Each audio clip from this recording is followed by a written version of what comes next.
Չէ, вообще բարձր չի, как Հարգելի գործընկերներ, եւս մեկ անգամ բարև ձեզ։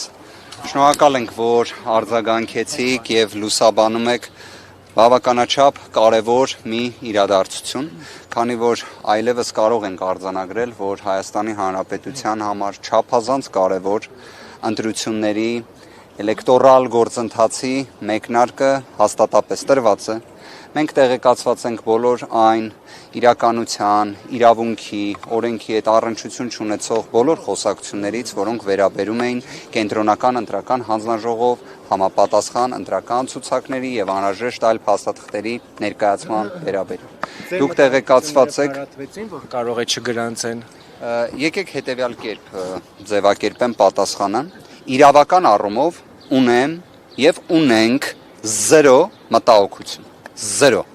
Ինչի համար, քանի որ իրավական, օրենսդրական որևէ մի գործիքակազմ չկա խոչընդոտ առաջացնելու համար։ Կարող ենք հայտնել նաև, որ գործընկերների հետ միասին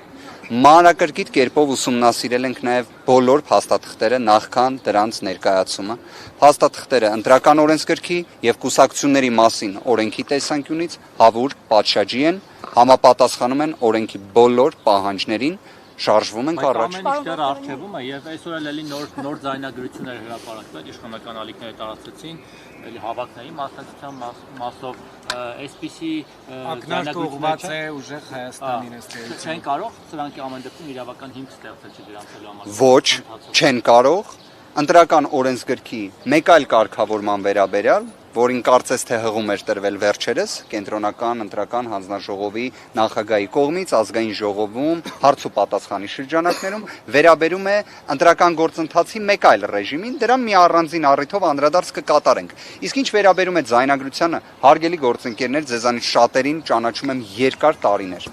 որը իսկապես չափազանց հաճելի է։ Բայց ես նաև գիտեմ, որ դուք ինչ աստիճան տեղեկացված եք այդ ձայնագրությունների մոնտաժված լինելու հանգամանքների վերաբերյալ։ Ես վստահ եմ, դրանց բազմաթիվ օրինակներին հենց դուք շատ լավ տիրապետում եք։ Ընդհանրապես, միջազգային փորձը եթե ուսումնասիրեք, բազմաթիվ աղմկահարույց քրեական գործեր են լինում։ Այդ աղմկահարույց քրեական գործերի ամենանախնական փուլում, որ ձայնագրությունները մոնտաժված կերպով հրապարակայնացվեն, նման փորձ այդքան էլ արկա չէ։ Հետևաբար դրանց բովանդակությանը իսկապես որոշակի առումով վերապալմով վերաբերվեք։ Տպավորություն է ստեղծում, որ ուժեղ Հայաստանը ընտրակաշառք է բաժանում դրա մեջ է կատակված։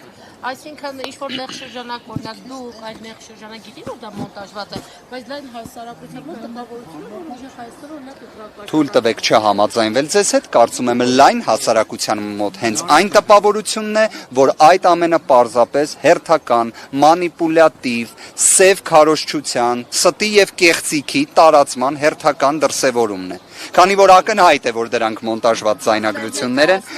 ակնհայտ է նաև, որ դրանք փաստահեն չեն, ակնհայտ է նաև, որ դուք տեղեկացված եք, որ նույնիսկ այդ գործերով ներկայացվող խափաման միջոցի, ինտենսիվ միջոցի ընտրության միջնորդությունները մերժվում են, հարգելի գործընկերներ, նույնիսկ հիմնավոր կասկածի վերաբերյալ։ Ներողություն, այսինքն գորին 100,000 տալու, մեկին 200,000 տալու այդ խոսակցությունների իրականությանը չեն համապատասխանում։ Ես կարող եմ հաստատապես մի բան ասել, որ այդ խոսակցությունները մոնտաժված են։ Ես անկեղծորեն ասեմ, անկեղծորեն։ Չէ՞ այդ խոսակցությունները, պարոն Վարդեվանյան, ինչ որ մի բան պետքա լինի, չէ՞ մոնտաժել, չեղած բանը հնարավոր չի մոնտաժել։ Շատ ճիշտ եք ասում, ես մի հատ հանգամանք էլի ընդգծեմ։ Ես օրինակ Գոհար Ղումաշյանի գործով ձայնագրության վերաբերյալ հերթական մի դրսևորում։ Չէ, հեսա օրինակը բերեմ, դրանով կգամ ձեր հարցի պատասխանին։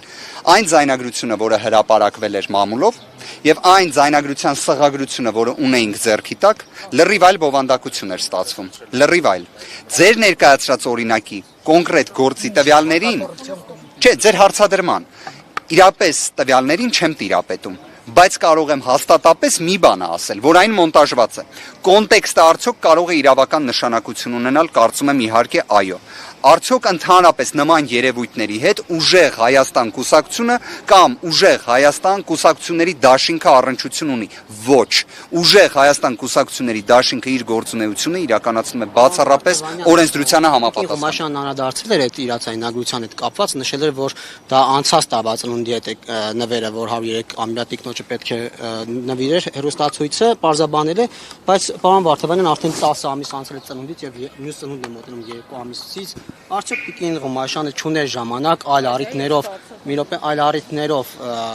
իր նվերը փոխանցել եւ չտալ այդ առիթը հատկապես այս ժամանակաշրջանում, երբ արգելք հստակորեն եւ պարոն Վարդանյան այդ նույն ձայնագրության մեջ Տիկին Ղումաշյանը, բայց ուզել է տալ։ Տիկին Ղումաշյանը ասում է՝ «Դե վсё, Սիմոն Նիկոլաևիչ, թող ստեղ ընդեղ չասի հանկարծ» եւ նաեւ ասում է Տիկին Ռոզալիայի հետ խոսելիս ասում է փողը տվել է, շնորհակալություն է հայտնում ու Գոհար Ղումաշյանն ասում է «Вам спасибо»։ Այս սրանք ինչ են, եթե ինքը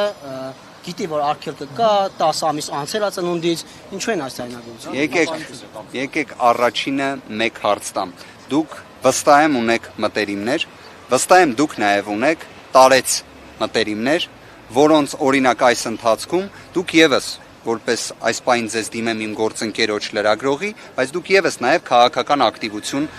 այսպես ասած, իրականացնում եք։ Դուք այս ժամանակահատվածում ձեր մտերիմների հետ շփվել եք։ Իդեպ, որպես ձեր, այսպես ասած, հնարավոր իրավաբանական խորհրդատվության շրջանակներում կառաջարկեմ ինչ որ պայծ կարող եք նույնիսկ չպատասխանել հարցերի, բայց դուք ստացվում է, եթե տուրք տակ այն մեկնաբանությանը, որը հակակոռուպցիոն կոմիտեն փորձ է անում ներկայացնելու, որ ստացվում է օրինակ դուք եթե այս ընթացքում գնաք մեկի ծնունդը շնորհավորելու եւ տանեք ձեր հետ օծանելիք կամ հանկարծ մեկ է ձեր հետ տանեք գումար ու ասեք դե քեզ մի լավ նվեր առ, դա լինելու է ըստ իրենց այդ առաջ քաշած վարկածի քրեական վարույթի առարկա։ Այս հոդվածը, չէ, տեսեք, քրեական հոդվածը ընդհանրապես բարեգործության արգելքի պարտադիր ենթադրում է այդ շահագրգռվածությունը ընտրական գործընթացի հետ լինի։ Եկեք ես էլ մի բան բացահայտեմ։ Գործընկերներ, բոլոր մեր տարեց հայրենակիցներին երկար տարիների կյանք, բայց կարելի է առիթը օգտագործել եւ կենտրոնական ընտրական հանձնաժողովից ճշտել 100 տարեկանից բարձր մեր հայրենակիցների փաստացի ընտրական ակտիվության տեսանկյունից իրավիճակը։ Ես շատ մեղմ փորձեցի նկարագրել, վստահեցնում եմ ձեզ, Գոհար Ղումաշյանի ձայնագրության հետ կապված ամբողջական տվյալները, անձանց միջև միջանձնային հարաբերությունների տվյալները, որ ձեզ հասու լիներ, դուք ինձ հետ համակարծիք կլինեք եւ ոչ միայն ինձ հետ, այլ նաեւ դատարանի հետ, որ այստեղ հիմնավոր կասկած նույնիսկ չի եղել։ Գործընկերներ, եկեք խոսքը փոխանցեմ Տիկին Մելոյանին, մեկ կարճ հանգամանքել նշելով։ Պարոն Վարդանյան, իսկ այդ Տիկին Մելոյանը կշարունակի։ ձայնագրությունները բարձել է, օրինական է իրականացվել, թե ինչ ինչպես են թույլտվություն ստանացել, չեն ստացել իրավաբանները դրանք իրականացնելու համար ինչի վերաբերյալ։ Օրինակ Գոհար Ղումաշյանի դեպքի հետ կապված կարող եմ ասել, խորին հարգանքով նախաքննական գաղտնիքի վերաբերյալ եւ գաղտնիքի նկատմամբ պարզապես կարող եմ արձանագրել, որ օրինակ այդ որոշումը իրավական, որը թույլատրելի պետք է համարեր այդ գործընթացը, ես չեմ տեսել։ Արդյոք այն կա, թե չկա։ Մեսենջերներն են գաղտնալսում։ Ես նման պնդում չեմ կարող անել, ուղղակի մի բանը կարող եմ ասել։ Ընդհանրապես այն, որ համատարած աստիճանի գաղտնալսում է իրականացվում միջազգային փորձի տեսանկյունից, դա լավ երևույթ չէ։ Հանցավորության կանխարգելումը չափազանց կարևոր է, ողջունում եմ ցանկացած տեսակ հանցավորության դեմ պայքարը դրա կանխարգելումը, բայց երբ համատարած անձանց գաղտնալսում է իրականացվում, իդեպ, բայց ես դեռ չեմ լսել օրինակ հակակոռուպցիոն կոմիտեն, կներեք, բայց քաղաքացիական պայմանագիր կուսակցության մեջ էլ լինում են անձինք, որ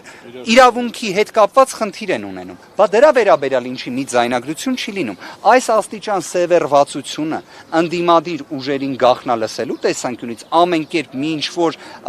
սև քարոզչական մի նյութ օգտագործելու համար դա եւս որոշակի առումով թուլության նշան է։ Բայց այնուհանդերձ ինչ-որ ներողություն։ Հիմա հակակոռուպցիոն կոմիտեն օրինակ ինչի քաղաքացիական պայմանագիր կուսակցության որևէ մի անդամի վերաբերյալ գաղտնալսում չի հրապարակում։ Իդեպ ես մի պնդում անեմ, խորին հարգանքով բոլորի անմեղության կանխավարկածի նկատմամբ։ Եթե մեկը կա, որ կարող է ասել քաղաքացիական պայմանագիր կուսակցության անդամ հանդիսացող ոչ մի մեղադրյալ չկա, Քավլիցի, բայց ոնց է ստացվում, որ օրինակ հնարավոր է կան մեղադրյալներ, բայց ոչ մի ձայնագրություն չկա։ Հենց նույն հակակոռուպցիոն կոմիտեն ինչի դա չի հրապարակում։ Տիկին Գոհար Ղումաշյանը 2018 թվականից ղեկավարում է մի հասարակական կազմակերպություն, որը իր գործունեությունը իրականացնում է վետերանների եւ իդեպ բարեգործության արգելքի հետ կապված, հենց քրեական օրենսգրքի այդ հոդվածի վերաբերյալ Սահմանադրական դատարանի աշխատակարգային որոշում կա, որը ուղիղ իր մեջ արձանագրում է նաև, որ եթե նշված օրենսգրքի, քրեական օրենսգրքի համապատասխան հոդվածը ծայրահեղացված ձևով մեկնաբանվի գործնականում, այն առաջացնելու է հակասահմանադրականության իրավիճակ։ Սա ի դեպ մի որոշում է աշխատակարգային, որի վերաբերյալ ոչ մի մեկնաբանություն իրավապահներից չենք լսել։ Կներեք Տիկին Մելոյանին խոսքը փոխանցեմ։ Ես մի հստակեցում ունեմ, ներողություն, պարոն Վարդևանյան, երբ որ ամեն կյանքը հիասքանչ է, հա, ուժեղ Հայաստանում, այդ ինչպես է լինում, որ այդ խոսակցության ընթացքում, եթե խնդրահարույց պրոբլեմատիկ բան չկա, ասում են բաց կապով է զանգի, WhatsApp-ից զանգի, Telegram-ից զանգի, եթե բա ամեն ինչ այդպես օրինական է, խնդրահարույց չէ, ինչ են խուսափում բաց կապով խոսելուց, ուրեմն մի բան կա, չէ՞ որ ավելի բարդ կապով են։ Ես հայցում եմ ձեր ներողամտությունը, բայց դուք միշտ բաց կապով եք հաղորդակցվում ձեր մտերիմների հետ։ Օրինակ, եթե ենթադրենք դուք որոշել եք, որ պետք է այսօր ոչ թե փորձեք նայել ֆրանսիական ֆիլմ, այլ որոշել եք նայել ամերիկյան ամենանոր դետեկտիվ ֆիլմերից մեկը։ Դուք ուզում եք, որ դա գաղտնալսվի։ Օրինակ, եթե դուք ունեք կանխավարկած, բայց դուք դա կարծես թե իմ տպավորությամբ, կարող է սխալ եմ ասում, պարոն Կիրակոսյան, բայց ինձ թվում է դուք դա եւս բաց կապով չեք խոսելու։ Պարոն Վարդևանյան, ես բարձր եմ գնահատում հարցից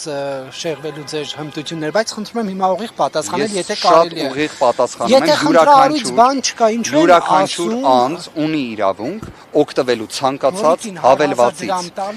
ցանկացած հավելվածից օգտվելու անձը իրավունք ունի։ Ավելին, ձեր կողմից կատարված պնդումը, եթե իրականության հետ բավարար հակակոռուպցիոն կոմիտեի։ Շատ լավ, եթե հակակոռուպցիոն կոմիտեի կողմից կատարված պնդումը, որին դուք հղում տալով հարցադրում եք ներկայացնում, ունենար բավարար կապ իրականության հետ, այն կերպ ինչպես դուք ներկայացնում եք, դատարանների որոշումները, որոնք եղել են այնպիսին, դրանց հիմնական մասը մերժելու պայմաններում այդպիսին չէր լինի։ Համար է դիմում դատարան, որպեսզի գաղտնալսման թույլտվություն ստանա։ Շատ հետաքրքիր հանգամանք եք ներկայացնում եւ այստեղ կարող եմ ստորակետ դնել այդ հարցադրման բովանդակության մեջ, ասեմ իսկ ինչի են միշտ դրանք վերաբերում ընդդիմադիր որևէ մի ներկայացուցչի, որևէ մի անձի, ով որ նման հայացքներ ունի։ Ես ասեմ ավելին, ես օրինակ կարող եմ կատարել մի պնդում, ես գրեթե վստահ եմ, որ բոլոր լրագրողներին եւս գաղտնալսում են։ Հիմա կարող է եւ սխալվում։ Տիկին Մելոյան խնդրեմ, ներողություն եմ խնդրում գործընկերներ, ես ի դեպ կվերադառնամ։ Մելոյան, ձեր ուժից պնդում են, որ դրանք աշխատավարձերի մասին պնդումներ են։ Շատ կներեք, էլի, մի հատ նախնական հայտարարություն անեմ,